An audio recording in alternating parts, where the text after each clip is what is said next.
Believers, imagine the following.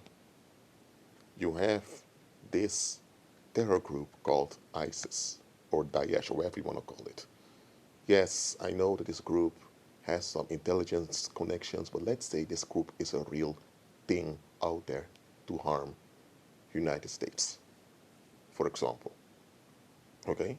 Or let's take another group, for example, Al Qaeda. Or anyway, let's say there is this terror group out there that's against the United States.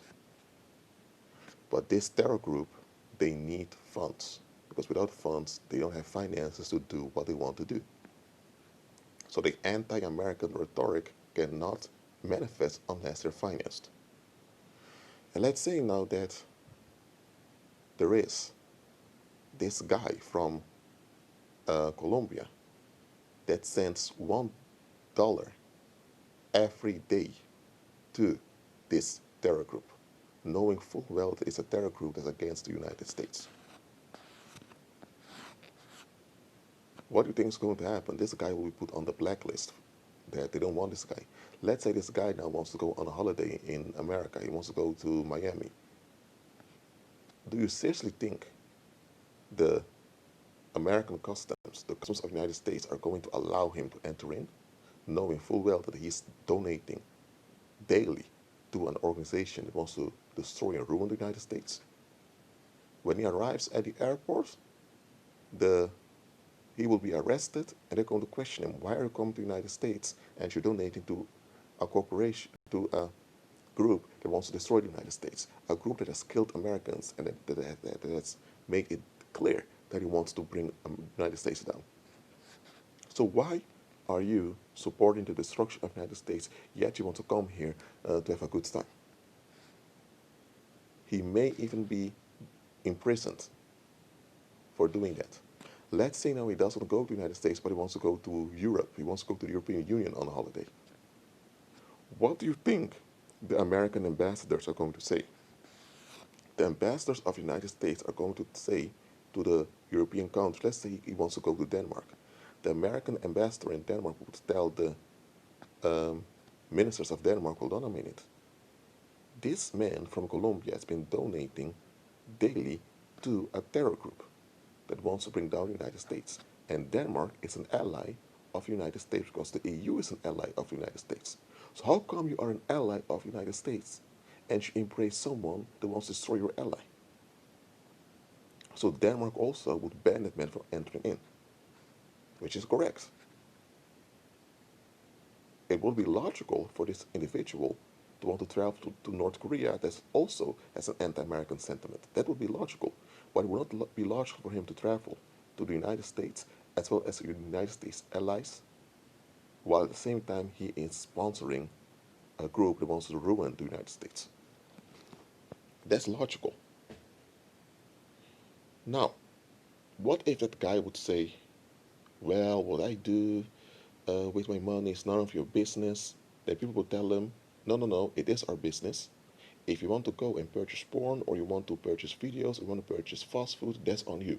But the moment you become a threat, both to yourself and others, with your finances, it is our business to shut you down and to put you in place.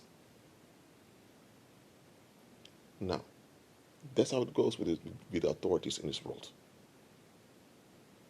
Now, let's look at it from a spiritual point of view. Nobody anywhere has any permission or any entitlements to be negatively invested against you. Nobody. If you are a reprobate that was harming people and people will be resistant towards you, that will be justified. But people are not allowed to be negatively invested against you just to preserve whatever will it is of theirs. Just because they have an ability to choose doesn't mean they can choose freely however they want. They have no entitlement to think nor feel however they want. The earth is the Lord's.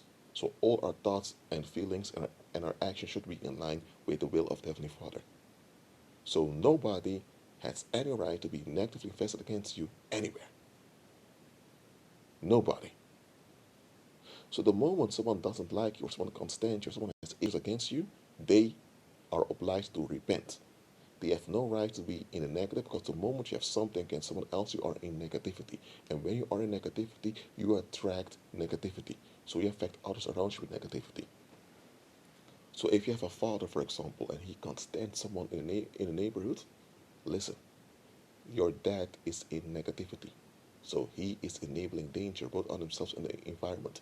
Even though your father is not negative against you, he is still in a negative. So for you to enable his negativity against that other individual, you are participating in negativity. You are participating in danger. You shouldn't do that. So think about it, because if someone persists in negativity against someone else, they do it because they're hiding something. It is because things don't go according to their expectations. That means that when you frustrate your expectations, they'll turn on you also. Nobody anywhere has any right nor any permission to be negative against anything nor anyone. Nobody. Nobody. Does that mean that now people can be reprobate and everyone has to be loving towards them all the time? No, no, no, no. When someone is a reprobate and they're causing harm, people can be resistant towards them, but people should not operate in negativity towards them. So you can be resistant to evil towards, and you can be resistant towards those that are bent to self-destruction. You should. But even then, you should not develop any aversion towards them. You have no right to do that. I don't care what they did to you, how bad it treated you. If you need to process it and you need to go into therapy, you do that, but you have no right to be negatively invested against anyone else. And you especially don't have any right to be negatively invested against anyone just because you don't give in to your demands.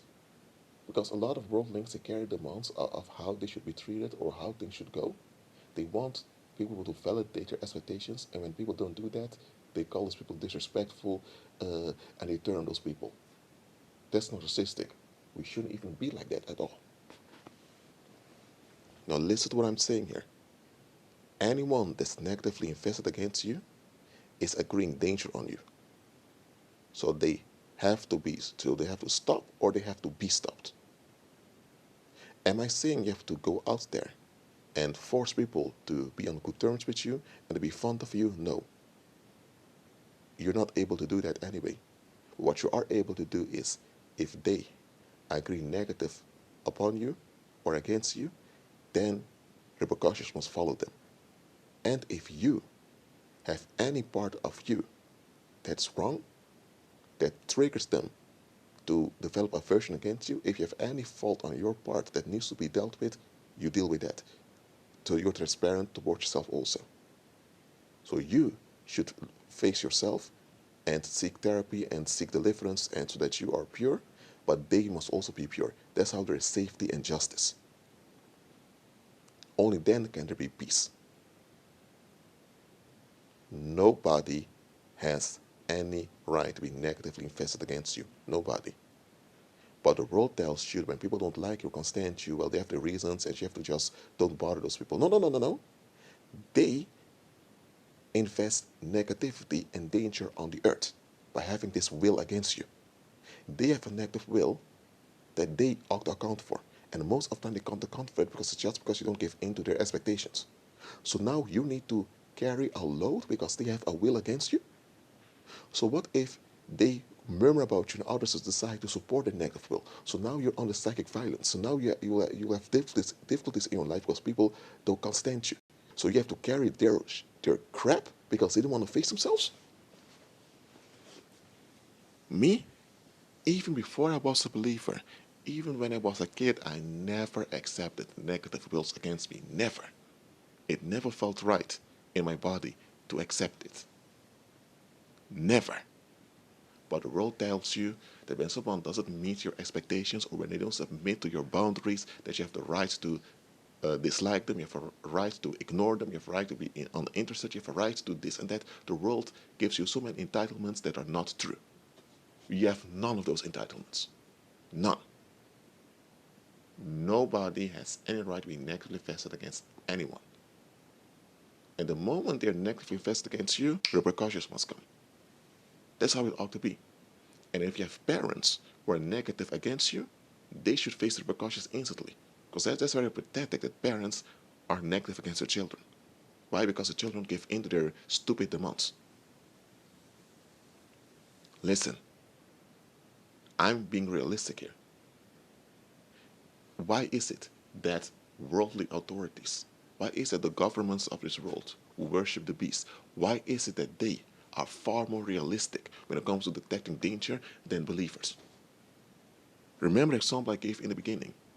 Whether the guy's from Colombia or is from Brazil or from China, wherever, if anyone is sending money to a terrorist organization that's aimed to destroy the United States, wherever there's a United States embassy, they will inform others, don't allow this individual in. Because if you allow them in, you show that you are in agreement against the United States. And if you do that, then we will shut down trade with you.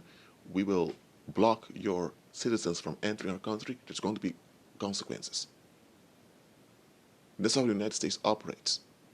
And if your country has parts in the United States economy, the United States will freeze those assets so there will be economic rights in your country. That's how the United States operates. When someone aims to harm them, they go out of their way to secure themselves. And if you enable those that want to harm them, then you are in trouble with them. That's how the United States operates. And the United States is not a holy empire. The United States is wicked and satanic. I know it. But even that wicked and satanic empire called the United States is far more realistic when it comes to preserving safety than many believers. How many believers out there are negatively invested themselves against other people? Something they shouldn't even mean. And how many believers out there are enabling negative investments from others? How many believers tolerate others having negative investments against them? The world tells you never force yourself on anyone else. If they are negatively invested against you, they are forcing their rage and their limitations on you. That's what they're doing. But so you just have to take it so they are at ease dumping on you. No, no, no, no, no, no. Decree and declare fierce repercussions on anyone that's negatively invested against you. Because as long as people are at ease being negatively invested against you, they will continue to to dump trash on you. And before you know it, you will have a whole demonic force against you. And before you know it, you will even have people that want to physically harm you. That's how it goes. It always escalates. No negative investments. Period. I don't care if they're a believer or unbeliever. The earth is the Lord's, and the Lord does not tolerate that on the earth. And even if you take the Lord out of the equation, it's still danger that's there. And no human being, whether God is in the equation or not, no human being should have to put up with danger just because someone else wants relief. Yes, people will turn on you, people will hate you, people will get fed up with you, people will lose their minds, people will fight you. When you enforce repercussions on them for being negatively invested against you, so be it. They have no business being that way. And here's the thing, if they do want to be negatively invested, if they persist in being negatively invested, why are they not negatively invested against Satan, against the demons? Why aren't they negatively invested against the satanic governments or against the wizards and the warlock cabinets that's oppressing them? They're not negatively invested against those creeps that feed off of child sacrifice. They are not negatively invested against those pedophile rings that consist out of wealthy and rich people in powerful positions. They're not. If they want to be negatively invested, they should be negatively invested in those who do the most harm on the earth. But they're not. They're negatively invested against you because you don't allow them to control you. They're negatively invested against you because you don't submit to their boundaries or to their self-inflicted limitations. They are negatively invested against you because you don't bow down to their will. When they say no, you have to get along with their no. Their no always has a reason. They don't have to explain anything. They want to be God, that they can will whatever they will and always have the reasons where they never have to explain themselves, and you have to tolerate their false godhood. And the moment you make plain on them, no, you're not God, so your no needs to be explained. You have to give an account to other people and to the Most High. The moment you remind them of that, they turn on you. They want to will for free. That's what I call free will. They don't have it. Nobody, anywhere, has any right to be negatively invested against you. And if they do, repercussions must follow them. And if they persist and they become dangerous and they escalate, then God Himself will take action against them. And God forbid it has to come so far. But here's the thing, before that happens, often other people will turn on them so that they will stop spreading danger. People, worldly people want the right to dump, the right to violate, the right to be relieved at others' expense. They call it privacy, they call it private life, they call it having their reasons, they call it having boundaries. I don't care how they call it, it's sin. It's wickedness. It's defectiveness. God does not tolerate it. Nobody has any right to be negatively faceted in nor against anything nor anyone. Keep on agreeing with Christ. Be at peace.